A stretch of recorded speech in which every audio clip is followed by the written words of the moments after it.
Don't just live for tomorrow, or just live in yesterday. Just be glad for all you have that's in today. Hey everyone, Connie here, and welcome to my blind reaction to One Piece, Romance Dawn story. So, I mentioned in the past that once we got caught up with One Piece, there was a special reaction I was planning to do in terms of the series, and this is it. So, for those who don't know, Romance Dawn was not only the name of the first arc of the series of One Piece, but it was also a one-shot story, or a series of one-shot stories, actually, I think, by Eiichiro Oda prior to his writing One Piece. Eventually, the story or stories would become One Piece. And we get part of that in the series itself. At the beginning of the Wano arc, I believe it was, there was an episode that was just completely out of nowhere that was Romance Dawn. And it was very close and similar to how One Piece would end up becoming, but there were a lot of key differences, such as blue-haired Nami. And she was called something different, and there were some definite differences with that.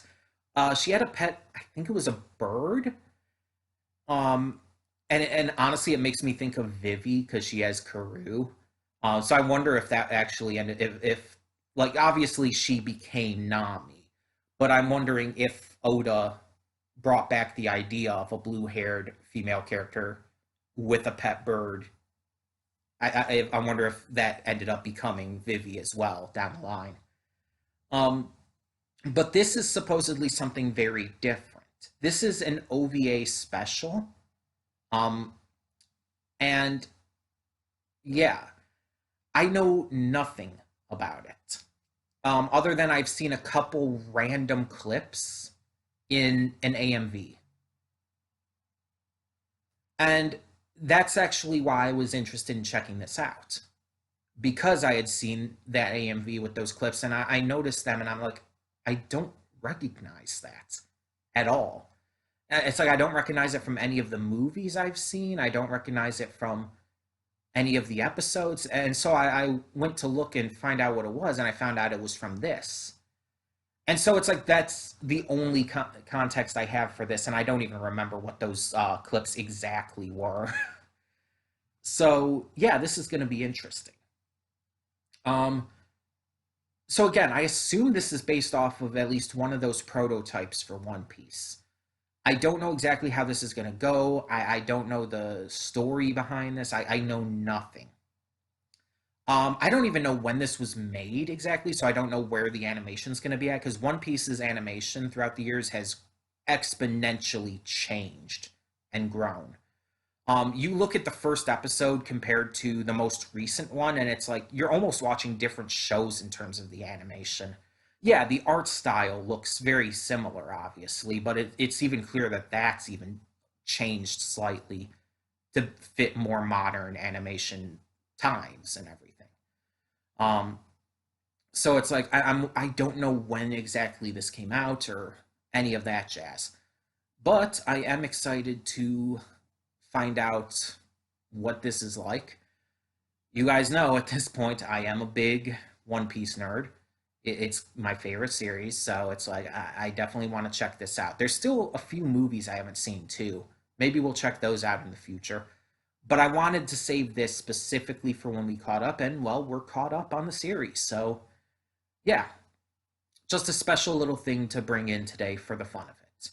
So we're just going to get into it and see what this special has in store for us. So when the screen fades to black, pause this redirect and go to the description below. Follow the link to the reaction, and after you watch it, come back here to the redirect and resume play. Because after it fades to black and then fades back in, everything from that point forward will be my afterthoughts and will contain spoilers to the special. So, that being said, thank you so much for tuning in, and I will see you at the reaction. And we are back, and we'll begin with spoilers in 3, 2, 1, now. Okay, so I looked it up in between because I was really confused because I had heard that this was a animated version of the original Romance Dawn story, but I was really confused by the appearance of all of the pre-time skip Straw Hats, and it's like, so I'm looking it up and everything, and I find out that it is a adaptation of the original Romance Dawn story. Apparently, there were two stories for Romance Dawn originally. I guess the episode we got during Wano was the other one. There were these two one shots, these two prototypes called Romance Dawn, and this was the first one. Um, Apparently, though, for this adaptation of it, they decided to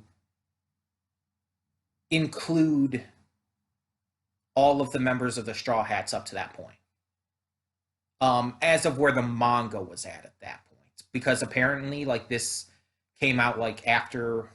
Um, let me check here to make sure.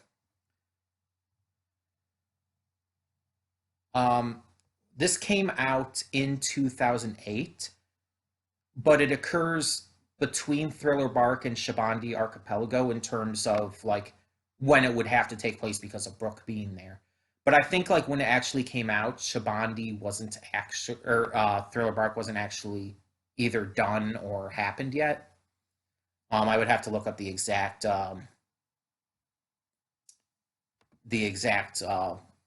dates for all the episodes, or at least for parts of it.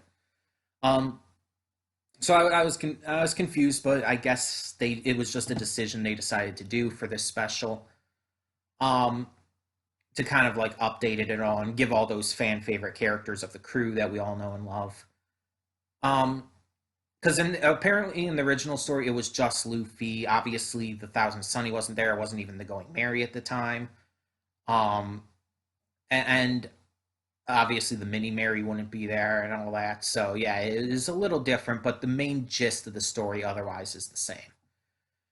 Um, so what are my thoughts on this? Well, my first thing I noticed is that the pacing is not great. And when you have a 30-minute time frame, there's going to be a few pacing issues. There's a couple points where it cuts really randomly and really suddenly, and it feels like it just skipped over some things that we could have been shown.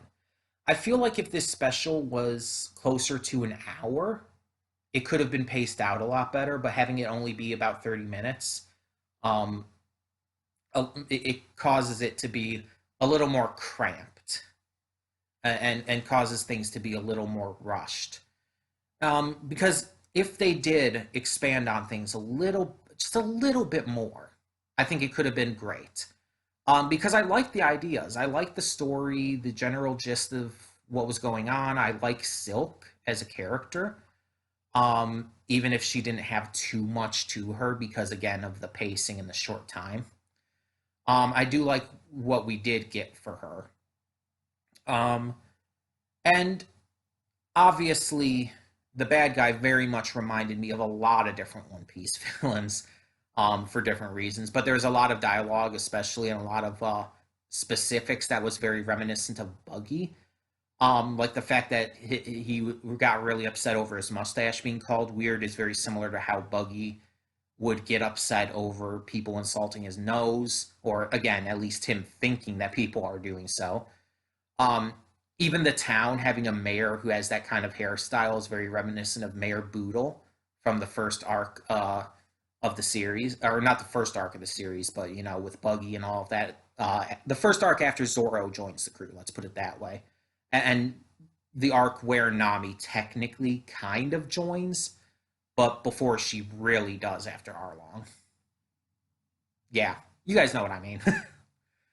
um, but yeah, very reminiscent of that as well. And even the line he said about like treasure being gold and jewels and stuff. It's like Buggy said a very similar line while also insulting Luffy's hat. It's like, if that was all taken from the original Romance Dawn story, I could definitely see how Oda could have kind of pushed that into the actual One Piece series once that began. Kind of just really like just kind of moving that into there and including stuff from these stories. And again, we know that the crew and all wasn't in the original story here, and so again, Nami kind of came out of that character who was in the other Romance Dawn's story, and we kind of got some other stuff from that, and both of them include the stretching power, so that was obviously always a thing, the Gum Gum fruit. Um, it seemed like in the other story though, it's like devil fruits weren't as big of a thing, and it kind of seems like that here too. It's like they don't seem to know what it is. So I'm thinking like maybe in those original stories, I have not read them because I don't read manga that often anymore, but I never read them even when I did. Um, I don't read manga almost at all anymore, but it'd have to be a really rare example. But even if I did, it's like even when I did, I'd never read it, and so I don't know the context of how it is in the original one shot. Um, but yeah, here it seems like no one knows even what really the idea of a devil fruit is. They're just like super shocked by the idea that this kid can stretch. And yeah, early on in the series in One Piece, everyone was pretty shocked by that. But if we're supposed to believe, at least in terms of this special, this animated special, that this takes place after they got Brook, that would have to mean that this is in the Grand Line. And the idea that no one would know makes no sense there, because once you're in the Grand Line, it's like, oh yeah, people know about devil fruits. Um, so yeah, it just seems like a little. It kind of makes things really weird by having the rest of the crew in there because it kind of doesn't fit with certain things. And then there's also some things that just don't work like they do in the actual series. Like the fact that Luffy was taken down by a cannon. That doesn't work. Like Luffy's Gum Gum no Fuzen, his or Gomu Gomu no Fuzen Gum Gum balloon. I noticed I kind of combined those in the reaction as well. But his Gum Gum balloon bounces cannonballs. He's done that many times in the series. It literally fires cannonballs back. The only way that would ever be able to affect him is if the cannonball was like spiked with sea prism stone or something. That because that would cancel out his powers. But as it is, he would have bounced that back. That would not have dropped him like that. We even see Chopper use the Rumble Ball and go guard point, and guard point pretty much does the same thing as the Gum Gum balloon.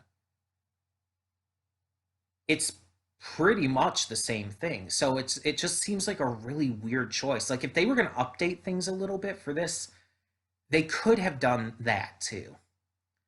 Having the crew in here already changes things drastically and messes up certain bits in the story. So at that point, they could have just given him the um, the ability to bounce that back, even if that wasn't in the original story.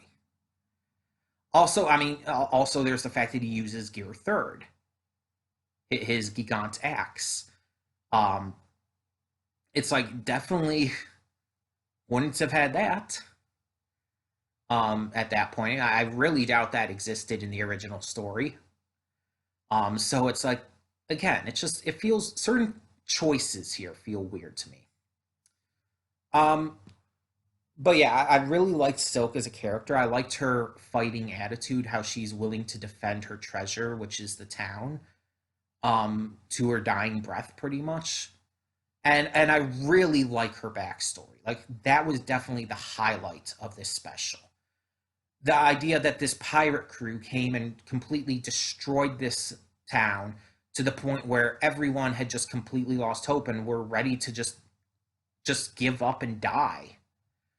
But upon seeing her coming floating towards them on that little sailboat, or not sailboat, dinghy basically, seeing her coming floating on and seeing her just pure innocent smile, it gave them hope again. And it's like she said, it's like they didn't hate her. They didn't seek vengeance on her because she was the daughter of a pirate. They just saw her as an innocent, pure baby who didn't know right from wrong at that point. They saw her smile and it filled them with hope. It filled them with a reason to continue on. And that's beautiful. That's awesome. And that's definitely something Oda would do in this series in One Piece. So it's really cool to see that as her backstory, and see, and especially when it comes to a head, when the pirates start destroying the town again, you see the tears start to flow with her shocked, horrified face, and she says, "I can't smile anymore." And it's like you instantly understand what that means, because even though she doesn't equate it to that specific story specifically, you know that that is related to that. Her smile is legitimately a precious thing for this community.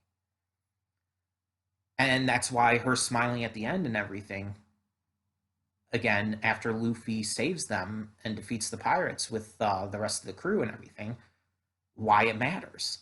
So all of that was really good. Basically, everything involving Silk. Everything involving Silk was fantastic. Definitely the highlight of this. And again, as I said in the reaction, like right when I noticed it, right when it clicked in my head for me, the moment where she like turns around and was looking horrified and everything, that is what I saw in the AMV. If I remember correctly, it's the One Piece AMV with the song "How Far We've Come" for from Matchbox 20. There's an AMV. It's my favorite AMV right now, without question. I think it was even my number one in my best of volumes 1 through 10 list for my because I know it was in there. Um, I believe I put that at number one because it's just like every time I watch it, it's just like I love it so much, and I think that's where I saw it in. If not, I'm not 100% sure what other AMV it is, but it's in. I swear it's that one. Like I'm 95% confident that it's that AMV. Um, and it's very brief. It just shows that moment to my knowledge. I don't think it shows any other moment from this special, but I'm glad that it was put in there because it did catch my attention and did make me eventually check this special out, which I probably wouldn't have done otherwise. Um, it's just not something I would have ever even known about otherwise. So I'm really glad I got to see it. I'm really glad I got to check it out. And maybe in the future we'll check out other One Piece movies that I haven't seen. Maybe we'll check out other specials and whatnot I haven't seen. I recently watched on my own time this other special called Adventures in Nebulandia, which is a special focusing on Foxy of the Foxy Pirates. Yeah, he returns for that, and his crew, of course. And it was actually really good.